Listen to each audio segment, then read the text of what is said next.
ልጅቷ በመንገድ ዳር ለተራበ አንድ ትንሽ ልጅ የተጠበሰ የሩዝ ኬክ በመስጠቷ ብቻ በኋላ የአንድ ታላቅ ኩባንያ ዋና ስራ አስፈጻሚን አግብታ የህይወቷ አሸናፊ እንደምትሆን ፈጽሞ አልጠበቀችም። ያ ትንሽ ልጅ የአንድ ቢሊዮነር ልጅ ነበር። አንድ ቀን ጠፍቶ ሳለ በመንገድ ዳር ምግብ የምትሸጠው ወጣት ሴት አገኘ። ደግነቷ ልቡን ስለነካው ከዚያን ጊዜ ጀምሮ እናቴ ብሎ ሊጠራት ፈለገ። በማግስቱ ልጅቷ የፍቺ ሂደቷን ለማጠናቀቅ ወደ ሲቪል ጉዳዮች ቢሮ እንደምትሄድ ሲያውቅ በፍጥነት ወደ አባቱ ሄዶ ሚስት ፈልግልኝ ሲል ለመነው። አባቱ የልጁን ንግግር ሲሰማ እንደ ቀድሞ ተራ ጨዋታ አድርጎ ወሰደው። ስለዚህ በቅንጦት መኪናው ውስጥ አስገብቶ ወደ ቤት ወሰደው። ነገር ግን ትንሹ ልጅ ተስፋ አልቆረጠም። ወደ ቤት እንደደረሱ አባቱን እንደገና ተማጸነው። ከተወለድኩ ጀምሮ የእናት ፍቅር አላውቅም ሲል በሐዘን ተናገረ። እነዚህ ቃላቶች አባቱን በጥልቅ ነኩት። ሚስቱ ልጃቸውን በወለደች ጊዜ መሞቷን አስታወሰ። ልጁ የእናት ፍቅር ሳያውቅ ማደጉን ተገነዘበ። በመጨረሻ ለልጁ ጥያቄ ተስማማ።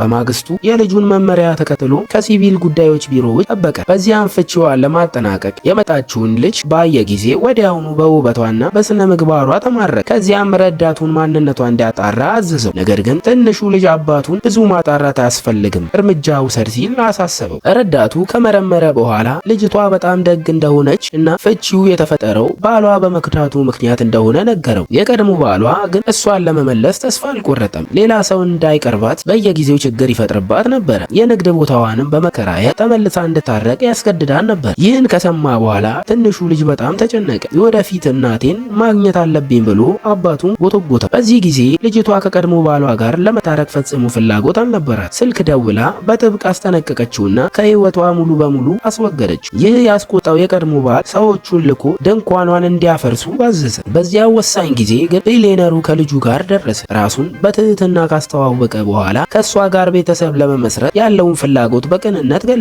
ነገር ግን ከአሳዛኝ ትዳር የመጣችው ልጅ እንደገና በፍቅር ማመን አቅቷት ነበረ። ስለዚህም ውሳኔ ለመስጠት ተጠራጠረ። ሰውየው ግን አላስገደዳት። የቢዝነስ ካርዱን ሰጣትና በቂ ጊዜ ወስዳ እንድታሰም ነግሯት በጸጋ ተሰናበት። በማግስቱ ግን ያልተጠበቀ ነገር ተከሰተ።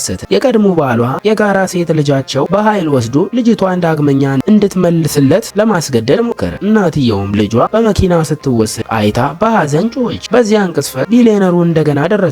ወዲያውኑ ረዳቱን የቀድሞ ባሏ መኪና እንዲያስቆም አዘዘው። ከዚያም ልጇን እንድትመልስ ረዳት። የቀድሞ ባል በቁጣ ከእኛ ጉዳይ ራቅ ብሎ ሲያስጠነቅቀው ሰውየው በሙሉ እርግጠኝነት ከዛሬ ጀምሮ የእሷ ሁለተኛ ባል እኔ ነኝ፣ ስለዚህ ይህ ጉዳይ የእኔም ነው ሲል በድፍረት መለሰ።